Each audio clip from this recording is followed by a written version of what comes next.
feliz, obrigado por você estar aqui, tá? Eu que agradeço a oportunidade de estar aqui. Vou fazer minha autodescrição, apesar de eu fazer uma parte antes, né? Covardia que sobrou para mim agora, né? O que eu vou falar diante de tantas falas potentes, né, empoderadas, de pessoas, inclusive, que fazem parte da história da construção, do que chegamos até aqui, né? Mas eu vou tentar, assim mesmo, não sei, eu vou tentar. Bem, eu sou uma mulher branca, tenho cabelos escuros abaixo do ombro, estou vestindo uma blusa preta com detalhes em rosa claro, uma calça preta, um echarpe preto, estou com um óculos de aro preto, brincos de argola, unhas pretas. Enfim, tenho 57 anos e estou aqui para contribuir um pouco e falar sobre a Lei Brasileira de Inclusão, mas antes quero dizer que eu sou mãe da Maria Fernanda, não gosto do termo mãe atípica, aceito, uso, mas não gostamos, né? Eu acho que eu sou mãe de uma pessoa com deficiência, assim como a Convenção Internacional de Direitos Humanos.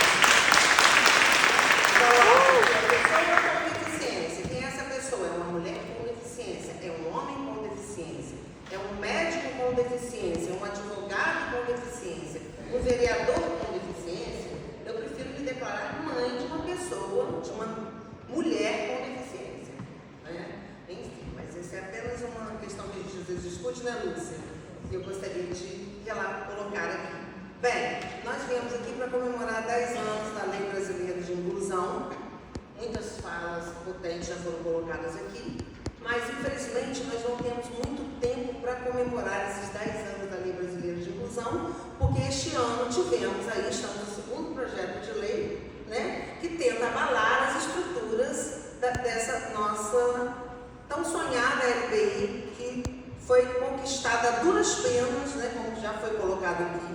Eu ia fazer um breve histórico, eu acho até desnecessário, mas em março surgiu esse PL 1584, que por muita pressão social ele foi arquivado, e 30 dias depois, inesperadamente, surge o PL 2661. Como que surgiu esse PL com tanta informação, com tão grande, né, com aquela legislação enorme, onde a Lei Brasileira de Inclusão foi destroçada, porque essa lei, ela tem uma história, essa lei, ela tem uma organização em títulos, capítulos e artigos. Ela tem uma evolução, ela tem um conteúdo que pode ser acompanhado de acordo com a luta das pessoas com deficiência.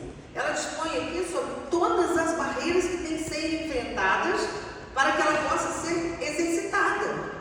Então, o legislativo fez o papel dele, fez com muita luta dos movimentos sociais, nós sabemos aqui, de todos os coletivos, das pessoas com deficiência, inclusive isoladamente, que pegavam ônibus aqui para ir para Brasília, para chegar lá no Congresso, né, para lutar, para falar, para ter voz, para participar de audiências públicas, inúmeras que foram realizadas para a gente chegar nessa Lei Brasileira de Inclusão. O projeto de lei que foi apresentado em 2000 pelo Paulo Paim, que foi tendo uma evolução, junto a esse projeto de lei, quando ele apresentou o projeto de lei em 2000, outros projetos de lei foram sendo apresentados na Casa Legislativa. E todos os projetos de lei que foram sendo apresentados foram sendo acoplados àquele projeto de lei principal. E ao todo nós tivemos 257 projetos de lei apresentados na Casa. Foi trabalho de muita gente, né? De várias iniciativas, iniciativa de coletivos, iniciativa de próprios deputados, de senadores, enfim, foram entrando no projeto de lei principal. E, como a Olga falou aqui, houve a Isabel Maior também falou aqui, houve uma espera para que, quando surgiu em 2006 a Convenção Internacional de Direitos da Pessoa com Deficiência, iam ser discutidas questões mundialmente. Então vamos aguardar um pouco para tramitar com todos esses projetos de lei que estavam na Casa Legislativa. Então, nesse caso, ela foi publicada em 2006, a ONU, né, na Convenção de Nova York, foi publicada. A professora, a médica e doutora Isabel Maior estava presente lá na Convenção de Nova York. Nossa, é uma honra tê-la aqui conosco hoje, falando. A Olga história da construção da LDI, como ela colocou aqui. Então, assim, ela foi assinada, publicada em 2006, foi assinada em 2007 e em 2009 o Brasil internalizou a Convenção Internacional de Direitos da Pessoa com Deficiência. Isso significa dizer que a Convenção foi ao lado da Constituição, paralelamente à Constituição da República, ela ganhou status de emenda constitucional como o primeiro tratado brasileiro a ser internalizado na República Federativa do Brasil, passando pelo Congresso, com toda aquela tramitação de uma emenda constitucional de um tratado internacional. Então, hoje nós temos essa convenção como fazendo parte da nossa legislação com status de Constituição da República. Nesta convenção é que tem isso não é uma fala bonitinha, uma coisa que foi formada pelos grupos, pelos coletivos, não. O Nada Sobre Nós Sem Nós faz parte da Convenção Internacional de Direitos Humanos, que foi ratificada pelo Brasil. Aí sim é que foram formando grupos de trabalho para pegar os 257 projetos, mais o projeto de lei do Paulo Paim, mais todas as demandas dos coletivos, um ano de trabalho árduo para colocar tudo que tinha no país em consonância com a Convenção Internacional dos Direitos da Pessoa com Deficiência, para que a Lei Brasileira de Inclusão pudesse estar completamente de acordo e ser publicada. Então, essa Lei Brasileira de Inclusão, ela tem um resultado de uma história de luta, de uma história linda, de uma história que a gente tem que agarrar a duras penas e não deixar isso se abalar. Então, o que acontece com esse projeto de lei 2661? Qual é a grande problemática desse projeto de lei? Eles pegaram essa lei como se fosse uma legislação qualquer, que não tivesse nenhuma história, que não tivesse nenhuma importância, e associaram a esta lei 15 outras leis que são relativas a pessoas com deficiência, leis anteriores à Lei Brasileira de Inclusão, leis anteriores, inclusive à Constituição da República, leis que têm termos que hoje são considerados pejorativos, inaceitáveis de serem utilizados no nosso país, como, por exemplo, portador de deficiência. Há muitas legislações que colocam o termo portador e outros termos que a gente não quer usar para não valorizar os termos que não se deve usar mais. Mas essa lei está completamente livre de qualquer dos termos que são inaceitáveis, que a sociedade avança. Nós temos que avançar junto com ela. E temos que entender que quando você muda termos, você muda consciências. As pessoas têm uma dificuldade de se identificar com novos. Isso é mimimi. Não é mimimi, isso é avanço da sociedade. Isso é avanço de consciências. Quando você deixa de usar um termo para usar o outro, você pensa, por que eu não estou usando mais aquele termo? Então você muda consciências. E mudando consciência, você muda uma sociedade. Paulatinamente, mas muda. Então o que acontece com esse projeto de lei 2661? Ele pega a lei, mistura um monte de coisa aqui dentro. Isso aqui tem uma estrutura, isso aqui tem um fundamento, isso aqui tem uma organização.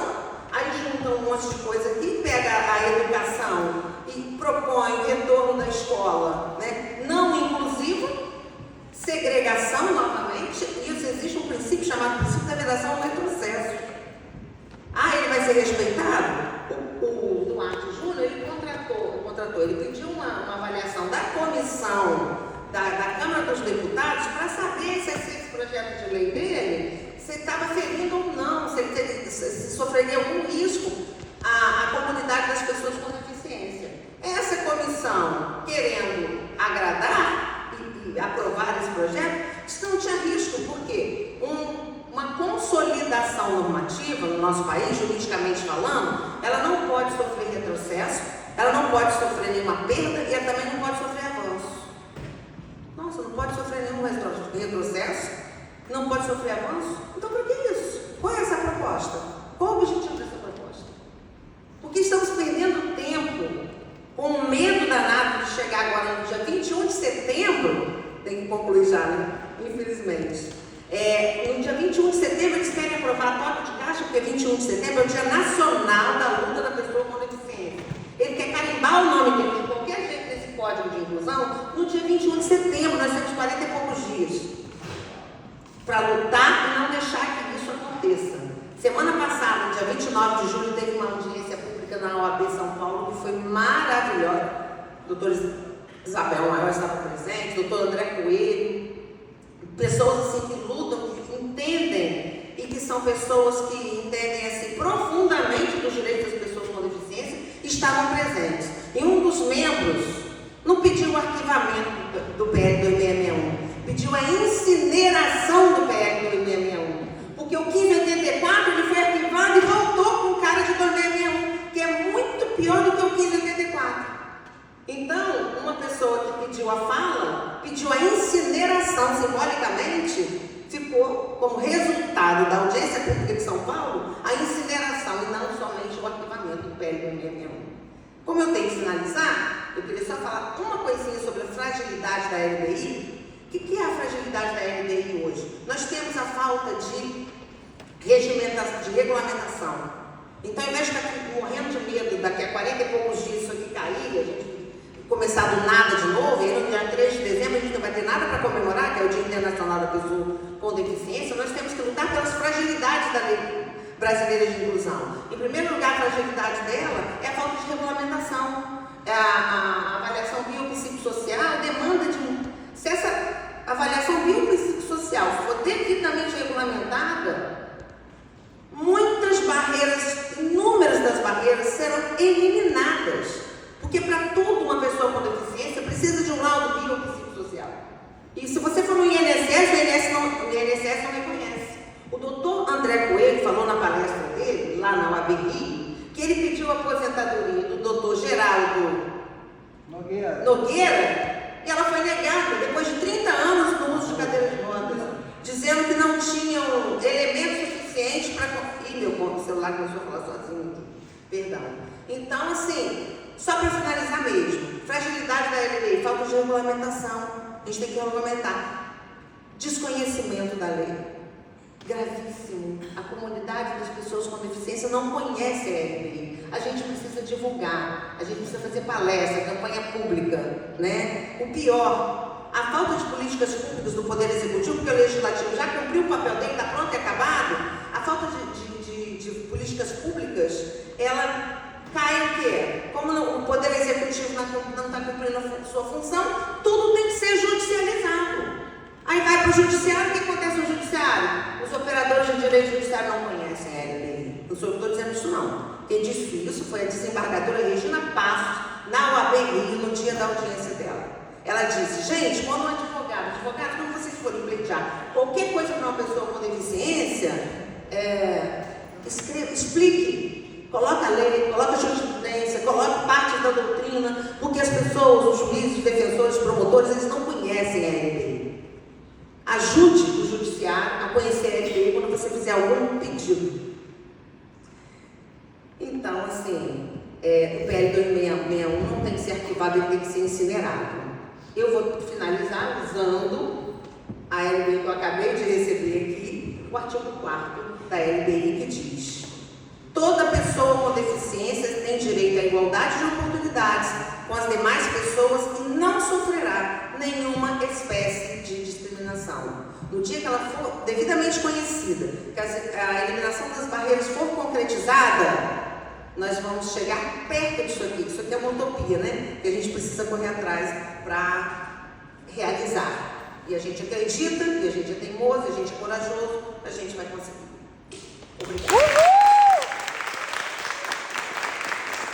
Obrigado, Beatriz. Passa a palavra para o nosso deputado estadual, Flávio.